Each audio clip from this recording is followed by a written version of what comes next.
Good morning. This beautiful Saturday.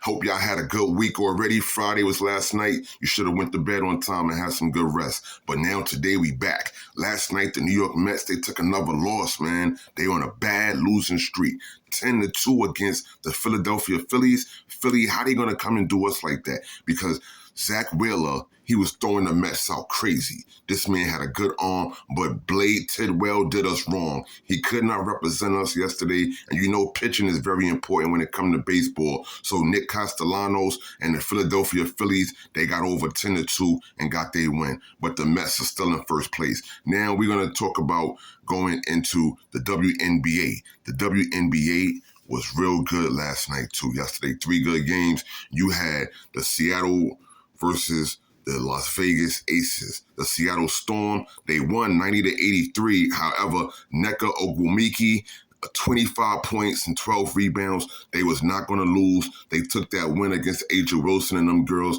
even though Jackie, she had 21 and Aja had 20 points and 14 rebounds, but Seattle took that victory home. Shakira Austin, she really showed out for for the Washington Mystics with 28 points and 10 rebounds, but it wasn't enough for Alicia Gray, who had 18 points, and she had a good Brittany Griner with her that was definitely going to get that win. They was pounding this out, they was getting it done, and they was having good team chemistry, but it was a lot of bumping and grinding throughout. Speaking of bumping and grinding, the Wings, the Dallas Wings and the Connecticut Sun.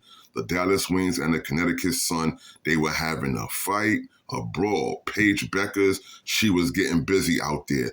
Her and her teammates on the Dallas Wings, they was just taking it. 21 points, 7 assists for Paige Beckers, and Tina Charles had 26 points for the Connecticut Sun, but that was not enough. It just seems like the Dallas Wings, they came out focused. And not to mention that Paige Beckers is on the same team with Arike. So you know what Arike does. Arike ain't no joke. That's one of my favorite players in the WNBA also, just like Jewell Loyd. But these ladies represented, and they took this one home. Wow. WNBA was so lit last night. I'm waiting for the next game for the Liberty to be able to play. And speaking of the NBA, the championship tomorrow, Game 7, is going down. Game 7 is like a holiday celebration. It's going to be a lot.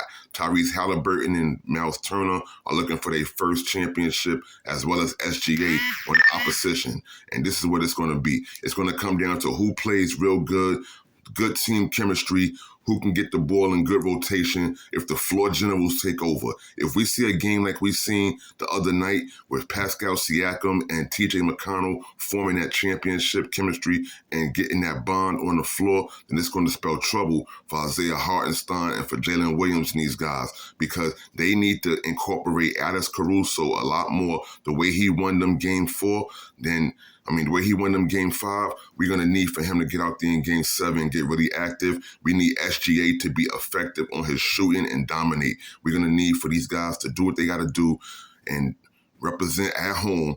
SGA and these guys have a chance to win at home, something that Kevin Durant and James Harden and Westbrook could not do back then in 2016, I believe it was, against the Miami Heat. But this can go down. This can happen. And they have an opportunity to do something great. And we're going to have to see, because them Indiana Pacers, they coached by Rick Carlisle, one of the legends, and it ain't over. This is going to be a mean game. It's going to be a situation out there, and it's going to be huge. The world is going to be watching. This is Game 7. But I think that overall, at home, SGA and team can take over and get this victory. But it's going to be a dogfight, potentially in the beginning, and it's going to come down to the end, who gets to hold on and who gets to be able to hit those clutch shots and make those free throws. So look out for Caruso to go all out. Everybody that's won a championship, all of the major factors, Pascal Siakam, TJ McConnell on the Pacers, to get them amped up in the locker room, and for Alex Caruso and Hartenstein to apply that defense and that pressure, and also to score some and to do whatever it takes to be able to win, because this is that Game 7, so it's all on the line tomorrow night at 8 o'clock, 8:30. So check your local listings and be on point for that. Other than that, in the sports world, we're looking real good.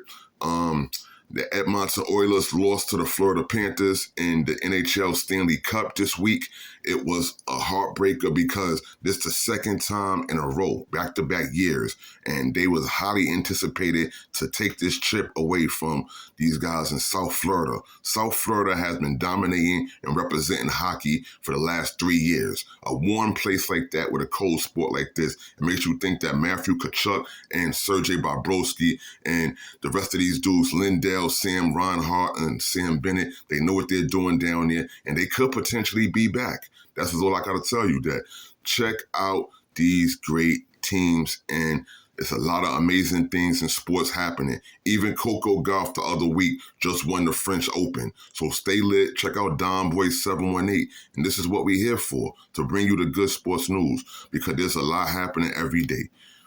Peace, blessings, and have a wonderful Saturday, because the weather going to be nice, man. We're going through a heat wave out here in New York. So, wherever you at, just spread the word, share our video, and we love y'all. Blessings.